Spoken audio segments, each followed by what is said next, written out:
Well, welcome, supply chain movers and shakers. Corinne Bursa here, and I am so glad that you are with me today for TEKTOK, the digital supply chain podcast. We're going to tackle the topic of thriving through disruption and leveraging 6 strategies for greater resilience. These strategies are so important to your business that I had to break the discussion into 2 parts. So we covered the first 3 strategies in part 1. And today we're going to dive into strategies 4, 5, and 6 so that we get that full picture of 6 strategies for greater supply chain resilience. You know what? I believe that feedback is a gift, and I need your feedback. So please message me with your thoughts, your insights, questions, and recommendations, and of course, your success stories and challenges. I'd really love to hear from you. While you're there, please be sure to subscribe to TEKTOK wherever you get your podcasts, or simply go to supplychainnow.com/program/TEKTOK. That's TEKTOK, and subscribe there. I don't want you to miss a single episode. You know, today's challenges are not your fault. That's right. Today's supply chain challenges are not your fault, but these challenges are in fact your opportunity to drive value for your businesses. Chances are that your supply chain wasn't designed to prioritize resiliency. In fact, the majority of supply chains, that's more than 60% of global supply chains, have been designed to do one thing. They have been designed primarily for cost efficiency rather than resilience or agility. And in today's dynamic, disruption-prone global supply chains, resiliency is far greater in importance than it has ever been. And you know, our goal here with TEKTOK is to help you replace risky inventory with valuable insights. That's difficult to do when more than 60% of supply chains have been designed with only cost efficiency as a desired outcome. Those supply chain designs did not or do not incorporate agility, resilience as high priority outcomes. So let's talk for just a minute. What exactly is resiliency? Resilience is your organization's ability to absorb and adapt to changing environments in a way that's going to enable your business to deliver its products in a wide spectrum of market conditions. Resiliency is a highly desirable, critical business attribute that isn't just about surviving in the midst of disruption, but actually thriving in a world that is filled with disruptions. So in the wake of the global pandemic and so many other disruptions, supply chain leaders are now faced with the ability to balance resilience and efficiency to improve the reliability of their global networks. And a resilient supply chain, don't get me wrong, I'm not saying that you become immune to disruptions. Many of these disruptions are not in your control. But a resilient supply chain is more agile, more responsive in the face of these disruptions. It has the ability to quickly recalibrate the business, the plans, the customer needs, the production and distribution capacities to respond to more dynamic market conditions. In fact, resilience has become a priority for many CEOs. It is discussed in the board of directors meeting. And as supply chain leaders, as we emerge from the global pandemic, and we have addressed a multitude of supply chain disruptions, we need to put in place practices strategies that are going to help our businesses be more resilient over time. We know that disruptions are not going to go away. We know that the severity and the frequency and the length will change each time. We know that the world will always be filled with uncertainty. But instead, today, we need to be asking ourselves not about how accurate our plan is, but what is the probability that an event or disruption will happen? And if an event or disruption happens, how will we respond? That, my friends, is resilience. And it requires us to think and act and invest differently. So are you ready? In part one of this discussion, we talked about the first three strategies. I'm going to take you through those just really quick to set the stage for strategies 4, 5, and 6. So strategy number 1 is sense and respond. That's right. How do I harness new data, new market signals to sense the need in the marketplace? And then how do I respond? How do I satisfy that demand with my ability to source, produce, and distribute goods? And the idea here is that I recalibrate with greater frequency. I ingest new signals with greater agility, greater frequency, to be able to track and make incremental changes over time. Our supply chains become these living and breathing organisms that are constantly adapting, sensing, and responding to new market signals. The second strategy was inventory and capacity network-wide. The first thing I would encourage you to do is to understand that not all inventory is equal. Inventory actually has a form and a function that is unique in the business. And we need to be able to optimize that inventory, not just at multiple storage locations, but by multiple form and function for our business. And we need multiple policies available to us. Just looking at something like 30 days forward coverage for everything in my product portfolio, not sufficient for a resilient enterprise. We also need to look at our capacity. And capacity is not just the ability to produce, to manufacture, but it also includes storage capacity and distribution capacity. And I know many of us are struggling today with capacity issues that are coming from container shortages, port closures, port backups. All of that needs to be fed into your plan and recalibrated in order to be more responsive to customer needs. The third was multi-sourcing network diversification. Keyword here, diversification. Well, maybe there's two keywords: multi, more than one, and diversification to help me mitigate risk. So you're going to gain resilience and agility by looking at things like regional strategies, multiple suppliers, and the ability to tap into a network maybe of co-manufacturers, co-packers, and different distribution partners. Go back and listen to part 1. We dive into those 3 areas in more detail. Hopefully, you'll get some new ideas on how you can gain resilience in your supply chain.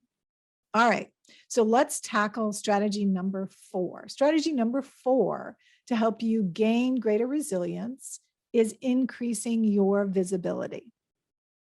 Okay, I know some of you just sat back and went, yeah, right, duh, like I'm talking about visibility all the time. Well, listen, an August 2020 McKinsey report on risk, resilience, and rebalancing global value chains stated that 54% of executives don't have clear visibility into their supply chains beyond tier 1, right? Beyond that next trading partner, the customer, the supplier. You know what? I would submit that more than 50% don't even have that tier one visibility. I think that's an optimistic number they shared with us. And many of you are struggling with visibility within your own business. Be honest with me now. Be honest with yourselves. You're struggling to get visibility of every one of your plants, what they're able to produce, your ability to move demand or place demand on multiple production facilities. Getting a good, honest, clear read on what your inventory position is. Many of you today are still struggling with those aspects of supply chain. And over 20 years that I've been in this supply chain and technology sector, I gotta tell you that gaining visibility is one of the most cited goals of supply chain initiatives. And I will often ask the chief supply chain officer, what exactly does visibility mean to you? What does it mean in the context of this initiative? And I get a wide variety of responses. So I want to encourage you to do two things. Two things as you think of visibility. The first is to define what visibility means to your business or to this transformation initiative. The second, equally as important, is for you to set specific goals on how your organization is going to leverage that visibility. What are you going to do with it? It's not just about knowing a disruption is on the horizon.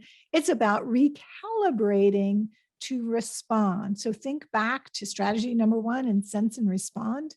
Know what you're going to do with that visibility in order to give your company an advantage in greater resilience.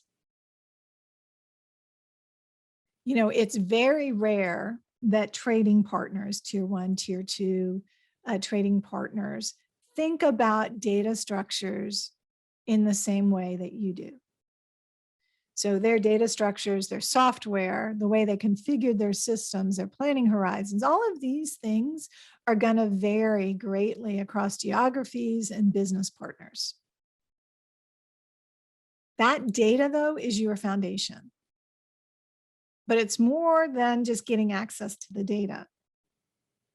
It's the ability to harness the right signal and to transform that data point, that data signal, into actionable results, actionable information for your business.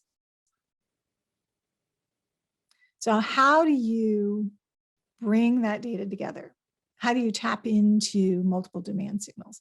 I want to encourage you to listen to TEKTOK episode 568, where I discussed with Craig Ablin, who is a consumer goods supply chain expert, on levers that are driving both digital and physical supply chain success.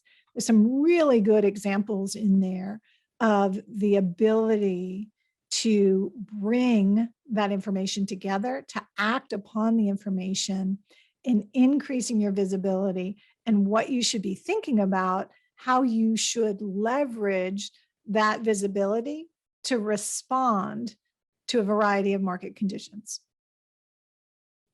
Okay, so strategy number 5 in gaining greater resilience. It is leverage artificial intelligence and automation. Okay, I know somebody just rolled their eyes out there. You're probably thinking, Corinne, I cannot afford artificial intelligence. We're a mid-sized company. We can't have a team of data scientists. I agree. You can't. You cannot afford a team of data scientists, but you can afford an AI-driven supply chain planning solution. One that brings you that expertise without you having to have a team of data scientists on board. And you want to know your first step? Your first step is dumping your spreadsheets. That's right. We've got to get out of spreadsheet-based planning. That is introducing more risk into your business that is putting you in jeopardy. We want to eliminate risk, reduce risk, increase resiliency, not the opposite, not increase risk in our business. And this is one area that we have control over. We need to be in a position to dump these spreadsheets. And for many of you, that means you need to evaluate your supply chain planning platforms for a couple of things. First, make sure you're using the latest capabilities that are available. Understand how those platforms are leveraging artificial intelligence and machine learning to get smarter over time. That's right, your system is going to get smarter over time. It will apply this planning science to leverage a multitude of demand signals, new data sources, and enable you to evaluate or generate multiple scenarios for your business. I know we are not talking about the Jetsons here. All right, come on. This is available today, and it will allow you to automate many of your planning processes while giving you both greater precision as well as a bigger picture of what is impacting your customers, your suppliers. That's right, your business. It is going to enable you to evaluate multiple scenarios and choose the next right thing in how you respond. You know, one Gartner survey indicated that a surge in artificial intelligence activity is coming, and that by 2022, that's right around the corner, 77% of the surveyed organizations will be leveraging artificial intelligence in planning their supply chains. And the good news, you do not need a team of data scientists. You can harness the benefits of artificial intelligence and machine learning through your planning solutions. All right, strategy number 6. Make the move to continuous planning. That's right, make the move to continuous planning. So first of all, some of you out there may need to create one plan for your business, right? One plan, that means I don't have multiple demand plans and forecasts. I don't have multiple production plans. I bring all of this together in a single plan for my business that covers strategic, tactical, and operational planning horizons, all in one plan. I can drill down, I can zoom out. And oh, by the way, I need that plan to support both volumetric and financial measures. That's right, volumetric, how much and where, and financial, what is my top line revenue? What is my bottom line profitability? You may be asking yourself right now, why financial measures? Well, I just told you, top line growth, bottom line profitability. And by the way, the higher you rise in an organization, the more often your key unit of measure becomes financial. And if you're in a publicly held company, that C-suite needs the ability to predict future revenue and profitability to be accountable to shareholders. So if you're still with me, come on, come back with me if you're multitasking. You're thinking, so what exactly is continuous planning? What does that mean? Well, in the simplest terms, planning solutions providers used to make you choose between being a weekly system or a monthly system. That's right. That's right. Yeah, weekly system or monthly system. Not anymore. Today, your planning solution, the latest and greatest capabilities, should allow you to zoom in or telescope out to look at a multitude of horizons, to get very granular or to look at the macro trends, to be able to look at what's happening tomorrow, 3 days from now, next week, next month, next year, or to evaluate my fiscal year performance. So you need to ask your provider about the ability to support continuous planning, the ability to plan and replan recalibrate my business as new signals come to light. I know you still need a cadence-based plan. Absolutely. You still need to know your monthly performance, your quarterly performance. Look at how you're doing against an annual operating plan. Absolutely. I'm not telling you that that is not important. I'm telling you that you are no longer tied only to those cadence-based rules. Now you need the ability to plan continuously, to harness the latest data, to recalibrate your plan, and to enable your business to sense and respond in greater resiliency. Make sense? Okay, so those 6 strategies for greater resilience. So we talked about in part 1, go back and listen to this in more detail, but there was sense and respond, right? Harness new data, new market signals to align your business. We talked about inventory and capacity and being able to add precision into what you're producing, sourcing, storing, and moving to market, and understanding inventory's form and function across your network.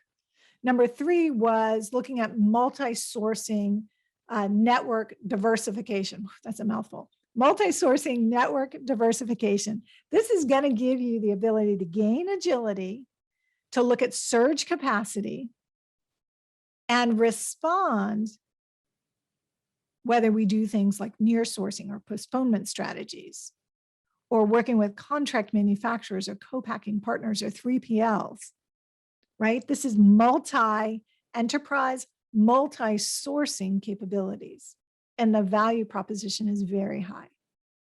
Visibility, that was number 5. Excuse me, that was number 4. Visibility was number 4. Define what visibility means to your business, how you're going to measure it, and what your organization is going to do with it.